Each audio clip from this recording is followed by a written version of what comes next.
Hi everyone, welcome back. Thanks for joining us today. We've got a brand new story to share with you. So let's begin. My name is Richard. When my father-in-law fired me and my wife abandoned me, they had no idea what was coming next. They thought they could ruin my life and walk away without consequences. But that's not what happened. You're going to hear everything. From the beginning. From the calm, before the storm. And when we're done, you'll understand exactly why I didn't raise my voice. I didn't need to. Before everything went sideways, I was already working for my father-in-law long before I ever crossed paths with her daughter, Vivian. Back then, things were good. I was hired into his company as a creative strategy lead, which basically meant I ran the team responsible for dreaming up new ideas and turning them into plans that marketing and research could actually use. I was in charge of shaping what the future could look like for the company, merging imagination with data, helping different departments work together toward something innovative. People respected my work, my strategies got noticed, and my name held weight in meetings. At the time, I had no idea how temporary all of it would turn out to be. One evening, the ideation team was invited for a thank you dinner at the CEO's residence. It was meant to be simple. A few hours, good food, maybe some light conversation. But that night changed everything. That was the first time I met Vivian. She wasn't just beautiful, she had a presence, a confidence that stood out. She didn't treat me like just another employee. She listened. She asked questions. The connection between us felt like we'd known each other longer than we had. But of course, it wasn't going to be that easy. Not in her world. Her father had different plans. He'd already handpicked someone from their social class, someone with a family name that would strengthen his own, he thought was a better fit. I wasn't that guy because I came from a different background. That wasn't enough for him. And I understood. I'm not the kind of person to force myself into a space I'm not wanted. So I told Vivian the truth. I'd walk away. If marrying me would cause a rift in her family or ruin the relationship she had with her father, then I'd rather let her go than be the reason for that kind of fallout. I was willing to step back. But she wasn't. Vivian looked me dead in the eye and said she wasn't going to live a life built on her father's choices. She said she loved me, and she wasn't giving me up for anyone. Her father may have been cold and controlling, but he wasn't stupid. He knew pushing her too hard might break whatever bond they had left. So, reluctantly, he agreed. Not because he suddenly approved of me, but because he feared losing his only daughter. We got married. The wedding was nothing short of spectacular, and the guest list read like a Fortune 500 gala. Politicians, industry leaders, and media figures showed up that day. My father-in-law played the doting host, but I could feel it. His approval didn't reach his eyes. He shook my hand like it was a formality, not a gesture of warmth. And as time passed, that chill didn't thaw. If anything, it hardened. After the honeymoon phase ended and the buzz from the event died down, I started seeing the cracks more clearly. I was no longer the groom. I was just the guy who married into their family. Tolerated, not embraced. They never said it directly. No one ever does in these kinds of families. They smiled in front of guests, but when it was just us, I was invisible. And just as things at home were cooling, things at work began to heat up, and not in a good way. My father-in-law kept me in the company, but I quickly realized I was walking into a trap. A few extra tasks here and there. Shorter deadlines that didn't quite make sense. More responsibilities that fell outside my role. At first, I chalked it up to pressure. Maybe he wanted to test my resilience. But in public meetings, he'd call out my strategy in front of everyone. Executives, interns, clients. He'd dissect my ideas like a university professor tearing apart a poorly written essay, even when the same ideas had previously earned the company solid results. It wasn't just pressure anymore. It was a deliberate attempt to break me. But I didn't complain at home. Vivian was close to her father, and I didn't want to be the one to drive a wedge between them. I figured if I just stayed the course and proved myself, things would eventually speak for themselves. So I stayed quiet and I kept pushing. I worked longer hours. I fine-tuned every pitch, refined every campaign, and stayed 2 steps ahead on every project. And the results were there.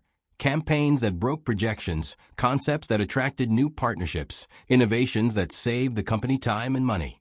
But none of that mattered. When we won, the credit went to the team. When something succeeded, it was a collaborative effort. But when things went wrong, even slightly, it always seemed to come back to me. Over the years, I started seeing the pattern. It wasn't about performance. It was about perception. I was being isolated, boxed in, and slowly discredited in front of the very people I once led. It wasn't about whether I was good at my job. It was about making sure no one else believed I was. At first, Vivian was everything I ever wanted, warm, funny, and fiercely in my corner. But as the years passed, I started noticing changes in her. One night, during an argument, she looked at me and said, "Maybe you don't value me." I remember the way she said it, like she had already made up her mind and was just letting me know. I did value her, but I also realized that I had been so wrapped up in work, especially with everything her father was putting me through, that I hadn't been as present as I should have been. Instead of bonding, she pulled away. Even when I make an effort to spend time with her, she'd say she had an event or something to attend. She started dressing differently. Her world started revolving around high society events and people she had never cared for before. It was like she was trying to become someone new, someone who fit better into the life her father always wanted for her. It felt like she was being pulled, or worse, pushed. I couldn't shake the feeling that her father was behind it. He'd always seen me as not good enough. I knew how manipulative he could be. The man had a way of making poison sound like wisdom. But the worst part? I had no proof, just a gut feeling and a growing distance between us. Every time I tried to bring us closer, it felt like she was already somewhere else emotionally. One evening, my wife Vivian and I were in the kitchen. She was showing me some pictures from her phone, which she had taken from a high society event she attended, which she thought was cute. The screen dimmed, and instinctively, I reached to tap it and bring the brightness back up. I swiped by mistake. The photo that came up next was Vivian, lying on the chest of another man identified as one of the top executives at our company. This particular man had made it his mission to frustrate every plan, question every move I made in meetings, and block every promotion I might have earned. He was the errand boy of my father-in-law. When she saw it, her reaction was immediate panic. She yanked the phone out of my hands so fast you'd think it was on fire. Before I could even say a word, she was already on her feet, storming out of the room like I had done something wrong. I followed her, of course. I asked her what I just saw. I needed answers. But what I got was deflection. She got defensive, said I was imagining things, that I must have swiped into an old photo she had saved by mistake, that I always jumped to conclusions. The worst part? She refused to show me the phone again, kept it locked. I stood there, being made to feel like I was crazy for reacting to the truth right in front of me. That night changed everything, not just in my marriage, but in my understanding of what had been happening at work. The executive in that photo was the same guy who had been leading the quiet attack on my reputation in the company. Suddenly, all the pieces clicked. The blocked approvals, the mysterious rumors, the subtle efforts to make me look like I was losing touch with the team. He wasn't just sabotaging my work. He was sleeping with my wife while doing it. I didn't tell anyone. I just disconnected because I knew what was coming, and I knew I had to prepare for it on my own. From that moment forward, I started backing up every project I was involved in, every innovation, every strategy one had helped create. I saved everything in encrypted folders and external drives that no one had access to but me. And then I stopped giving my best. I stopped putting my most valuable work on paper. If they were going to take me down, they weren't going to take my mind with them. And sure enough, not long after, the hammer dropped. A major campaign I had been leading suddenly got leaked. Confidential files, blueprints, strategic reports leaked to the press. The backlash was instant. Angry clients, embarrassed partners, and fingers pointing at me. They said it was my responsibility, that I had failed, and I must have been careless. But I wasn't. I knew exactly what I was doing. The sabotage came from inside. I was sure of it. But no one stood up for me. Not one person in that room defended me. A week later, I walked into the office thinking I was going in for a standard performance review. But the minute I stepped into that boardroom and saw who was seated, I knew something was off. HR was there. My father-in-law was there. The executive my wife had been sleeping with was sitting next to them, and a lawyer I'd never seen before. They didn't waste any time with small talk. The head of HR opened a folder and said I had failed to meet expectations. I tried to process the words, thinking maybe this was some kind of setup, but it got serious when they said, "Effective immediately, you're being terminated." I sat there, staring at them. I didn't say anything. What was the point? They handed me a severance package. I had poured years into that company. I gave them ideas, solutions, and sleepless nights. Still numb, I stepped out of that room and called Vivian, my wife, to inform her of what her father had done. She didn't pick up. Not once. I called again. Straight to voicemail. Texted her, nothing. I got home, and when I opened the front door, I noticed something was wrong. My boxes were stacked near the entrance with my clothes folded like they were being returned after a long-term rental. My shoes lined up as if I were being politely evicted from my own life. Vivian was standing in the hallway, arms folded, no emotion on her face. She didn't even give me time to ask what was going on. She just said, "It's time for a fresh start." Then she handed me a brochure for homeless shelters.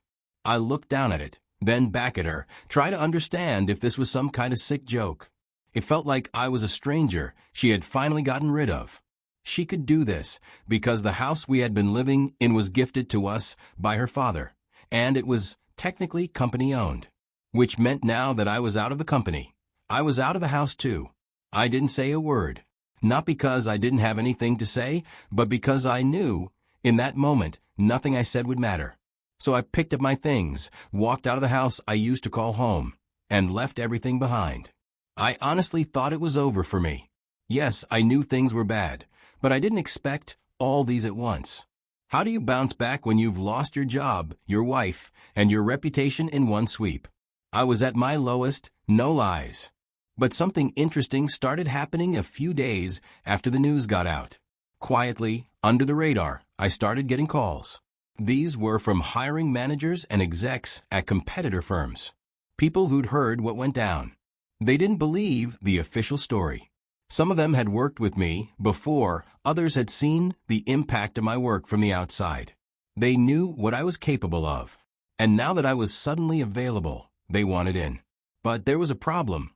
Or so my old company thought. My termination contract came with this strict clause.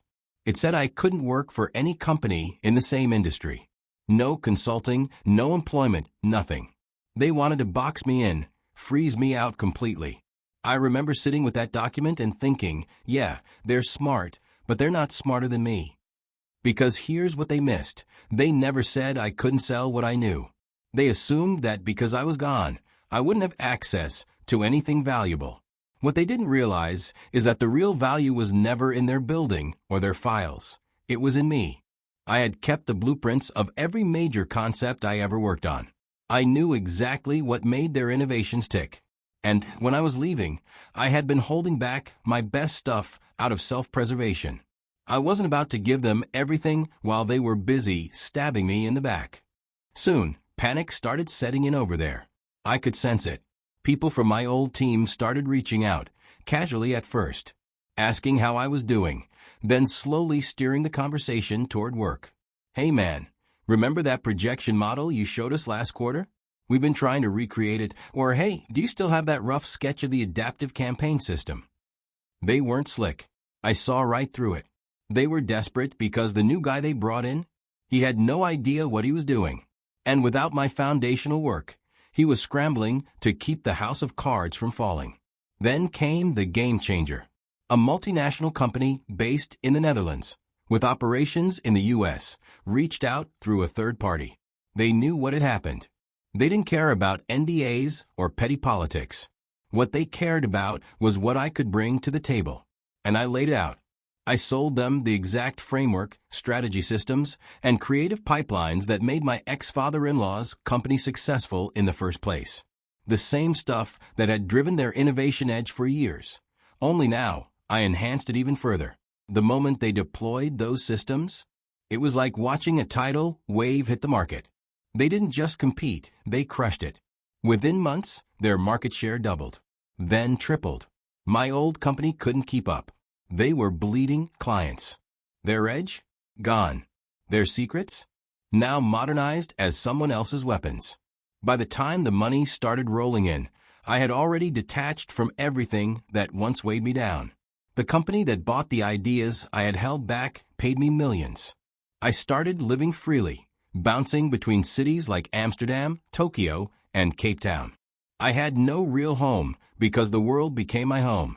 For the first time in a long while, I wasn't waking up to pressure, deadlines, or that constant feeling of being watched, evaluated, and judged.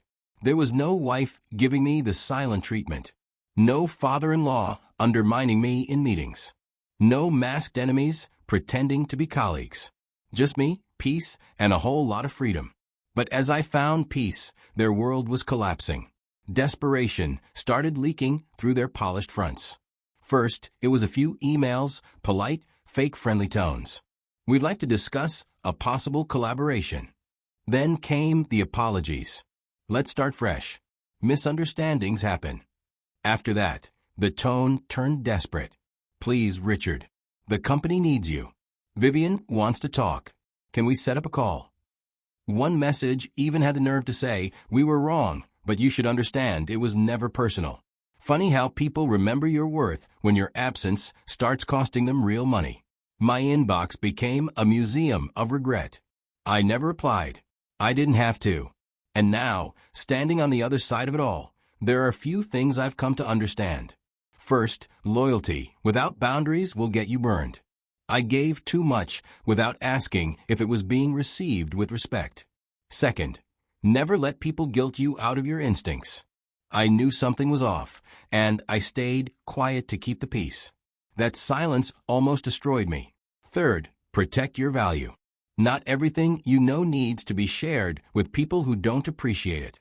Hold something back for yourself. And finally, revenge isn't always loud. Sometimes, it's just you winning quietly while they sit in the mess they made. I'll ask you this. If you were in my shoes, what would you have done?